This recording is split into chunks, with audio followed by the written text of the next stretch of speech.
குமரகுரு கல்லூரியில் மாணவர்களுக்கான சிறப்பு கலந்துரையாடல் நிகழ்ச்சி. இந்திய தொழில் கூட்டமைப்பு CII மற்றும் குமரகுரு நிறுவனங்கள் சார்பில் 2047க்குள் இந்தியாவை வளர்ந்த நாடாக மாற்றுவது யார் என்ற தலைப்பில் கல்லூரி மாணவர்களுக்கான சிறப்பு கலந்துரையாடல் நிகழ்வு நடைபெற்றது. இந்த நிகழ்வில் CII தமிழ்நாடு மாநில கவுன்சிலின் தலைவர் AR உன்னிகிருஷ்ணன் சிறப்பு உரை நிகழ்த்தி மாணவர்களுடன் கலந்துரையாடினார். இத்தகைய நேர்மறையான முன்னறிவிப்புகளுடன் இன்றைய திறமையான மாணவர்களும் இளைஞர்களும் நாளைய இந்தியாவின் திருப்பு முனையாக இருப்பார்கள்.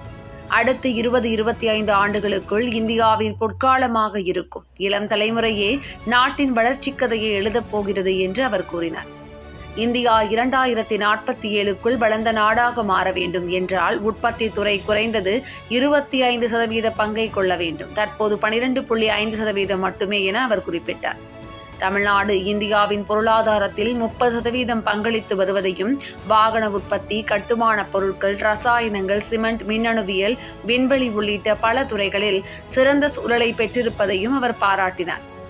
தகுதிகளை விட அறிவு மற்றும் திறமை முக்கியம் என்பதை வலியுறுத்திய அவர், எதிர்காலத்தில் IQவிற்கு பதிலாக EQ அதிகமாக முக்கியத்துவம் பெறும் என கூறினார்.